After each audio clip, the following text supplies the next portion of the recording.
नमस्कार। चलिए आज बात करते हैं भारतीय रेलवे में एक बहुत बड़े करियर अवसर की। जो लोग एक पक्की सिक्योर सरकारी नौकरी चाहते हैं ना, उनके लिए ये पूरी जानकारी बड़े काम की हो सकती है। तो चलिए सीधे मुद्दे पर आते हैं।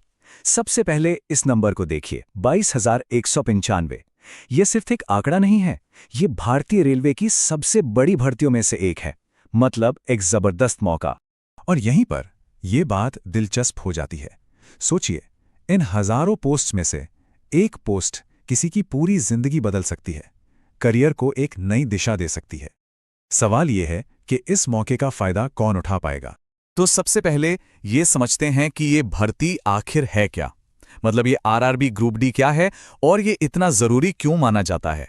तो देखिए, आरआरबी ग्रुप डी असल में इंडियन रेलवेज में लेवल 1 की पोस्ट्स के लिए भर्ती है। इसमें ट्रैक मेंटेनर, अलग अलग डिपार्टमेंट्स में हेल्पर या असिस्टेंट और असिस्टेंट पॉइंट्समैन जैसे बहुत ही जरूरी पद आते हैं। और सबसे बड़ी बात, सरकारी नौकरी वाली सिक्योरिटी। अच्छा, किसी भी फॉर्म को भरने से पहले पहला और सबसे जरूरी सवाल होता है, एलिजिबिलिटी क्या है।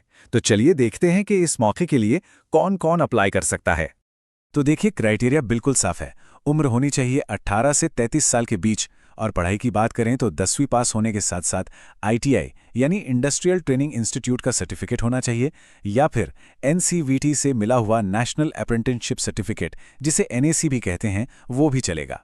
अगर कोई एलिजिबिलिटी क्राइटेरिया पूरा करता है तो अगला सवाल आता है कि सिलेक्शन होगा कैसे। इसे एक सफर की तरह समझ सकते हैं, जिसके सारे पड़ाव पहले से तय हैं। ये पूरा प्रोसेस 4 मेन स्टेप्स में बटा हुआ है। सबसे पहला है कंप्यूटर बेस्ड टेस्ट यानी CBT-1।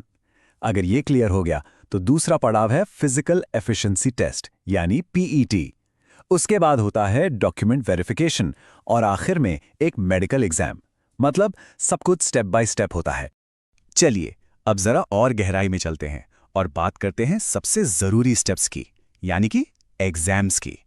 इन्हें समझना कामयाबी के लिए बहुत जरूरी है। CBT-1 का पैटर्न कुछ ऐसा है। टोटल 100 सवाल 100 नंबर के, और टाइम मिलेगा 90 मिनट का।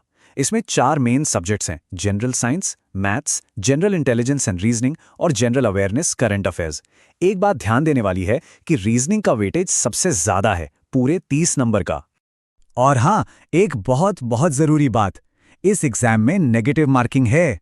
मतलब हर एक गलत जवाब पर सही में से 1/3 नंबर कट जाएगा।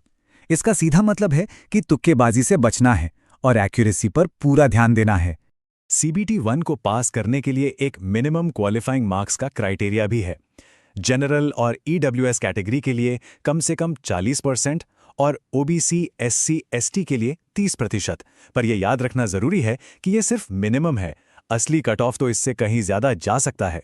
तो एक बार दिमागी परीक्षा यानी CBT-1 पार हो गई तो अगली चुनौती होती है शारीरिक, जिसे हम फिजिकल एफिशिएंसी टेस्ट या PET कहते हैं। इसमें मेल और फीमेल कैंडिडेट्स के लिए अलग अलग स्टैंडर्ड्स हैं। पुरुष उम्मीदवारों को 35 किलो वजन उठाकर दौड़ना है, तो वहीं महिला उम्मीदवारों को 20 किलो। इसी तरह 1000 मीटर की दौड़ के लिए भी दोनों की टाइमिंग अलग अलग रखी गई है। अच्छा, अब बात करते हैं उस चीज की जिसके लिए ये सारी मेहनत है। यानी कि अगर कोई ये सारे पड़ाव पार कर लेता है तो इंडियन रेलवेज में उसकी जिंदगी, उसका करियर कैसा होता है। तो सबसे पहले सैलरी की बात। शुरुआत में ही एक ग्रुप डी कर्मचारी की महीने की इन हैंड सैलरी करीब 22,000 से 25,000 रुपए तक होती है, जो एक अच्छी और सम्मानजनक शुरुआत है। ये सैलरी कई चीजों को मिलाकर बनती है। इसमें 18,000 रुपये का बेसिक पे होता है, ग्रेड पे है, फिर आप किस शहर में हैं उसके हिसाब से हाउस रेंट अलाउंस यानी HRA मिलता है, और साथ में सरकार के नियमों के हिसाब से महंगाई भत्ता यानी DA भी जुड़ता है। सैलरी के ऊपर भी कई सारे फायदे मिलते हैं जो इस नौकरी को और बेहतर बनाते हैं, जैसे ट्रांसपोर्ट अलाउंस, नाइट ड्यूटी करने पर एक्स्ट्रा भत्ता, ओवरटाइम का पैसा, शानदार मेडिकल सुविधाएं और एक सुरक्षित पेंशन स्कीम भी। और ये बात बहुत शानदार है। ये सिर्फ एक नौकरी नहीं बल्कि एक पूरा करियर है। सिर्फ 3 साल की रेगुलर सर्विस के बाद डिपार्टमेंटल एग्जाम देकर ग्रुप C पोस्ट पर प्रमोशन लिया जा सकता है, यानी आगे बढ़ने के मौके भरपूर हैं। चलिए अब सबसे काम की जानकारी ऑनलाइन एप्लीकेशन 31 जनवरी से शुरू होंगे और आखिरी तारीख है 9 मार्च। और अगर फॉर्म भरते वक्त कोई गलती हो जाए तो घबराने की बात नहीं, 12 से 21 मार्च के बीच उसे ठीक करने का मौका भी मिलेगा। इन तारीखों को कहीं नोट कर लेना बहुत जरूरी है। तो ये थी पूरी कहानी। एक बहुत बड़ा मौका, उस तक पहुंचने का एक साफ रास्ता और एक शानदार करियर। अब सवाल बस एक ही है, इस सफर पर अपना पहला कदम बढ़ाने के लिए कौन तैयार है?